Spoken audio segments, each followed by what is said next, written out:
que je regarde, moi, quand je pense à RSE dans la conso et dans le commerce, c'est y a-t-il des initiatives qui sont de nature à modifier par fractions successives qui viendront que s'additionner dans le temps et monter, et bien qu'on puisse modifier un petit peu ça sans que ça soit douloureux ou que ça soit le moins douloureux possible. Il y a quand même une condition, parce que ces 153 milliards d'occasions de consommation, c'est vous et moi qui les décidons. Donc on ne peut pas aller contre celui qui le décide, en l'occurrence le conso. Parce que quand on va contre, même quand on a une super bonne idée, on ne va pas loin. Alors je vais vous proposer 10 inspirations, et à chaque fois je vous dirai pourquoi je les trouve bien, et pourquoi, à mon avis, elles rentrent dans ce schéma-là de petite modification par petite modification, pour faire qu'une fraction de ce 153 milliards puisse un jour avancer et produire quelques effets. Mon coup de cœur, c'est ça.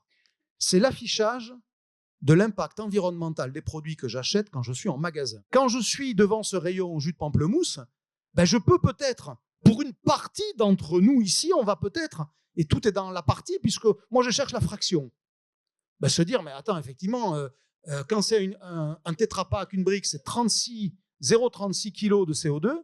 Quand c'est une bouteille, c'est 1,60 kg de CO2. Peut-être qu'une partie d'entre nous, indépendamment du prix, indépendamment du positionnement qu'on peut donner à une bouteille verte pour du jus de fruits ou à une brique, on va peut-être se laisser tenter par quelque chose qui sera moins CO2 encombrant.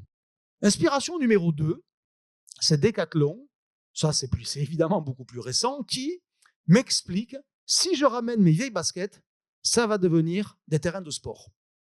Pourquoi je trouve ça inspirant ?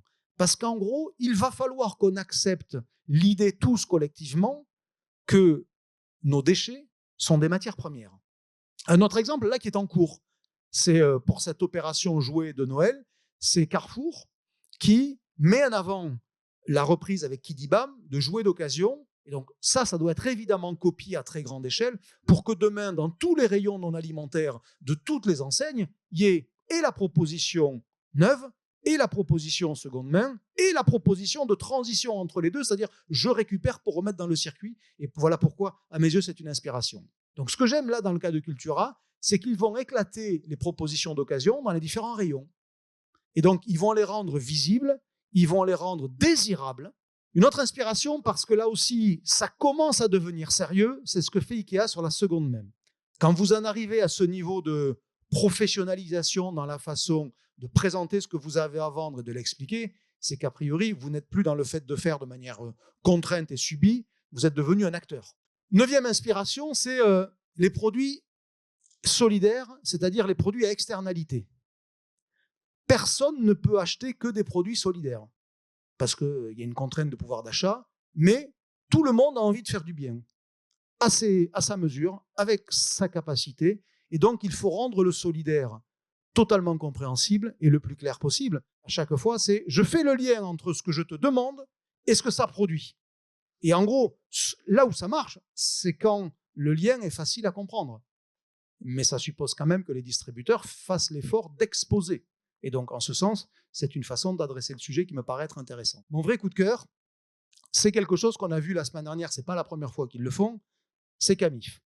Camif, chaque année, pour ceux qui ne suivent pas, je vous remets au goût du jour, en gros, ils profitent de Black Friday pour dire qu'ils ne font pas Black Friday, qui est quand même un peu l'archétype de ce dont il faudrait être capable de se passer, mais dont on ne se passe pas, et qui est une fois de plus l'illustration du fait que le conso, il n'est pas prêt. Black Friday, c'est un carton. Voilà ce que je voulais partager en vous disant que le conso a une responsabilité et que la vôtre, c'est de faire monter la fraction le plus haut possible parce que le numérateur, je crois que ça s'appelle comme ça, il est quand même à 153 milliards. Je ne vous dis pas le nombre de zéros qu'il y a parce que moi, je ne sais pas compter jusque-là, mais ça fait beaucoup, merci.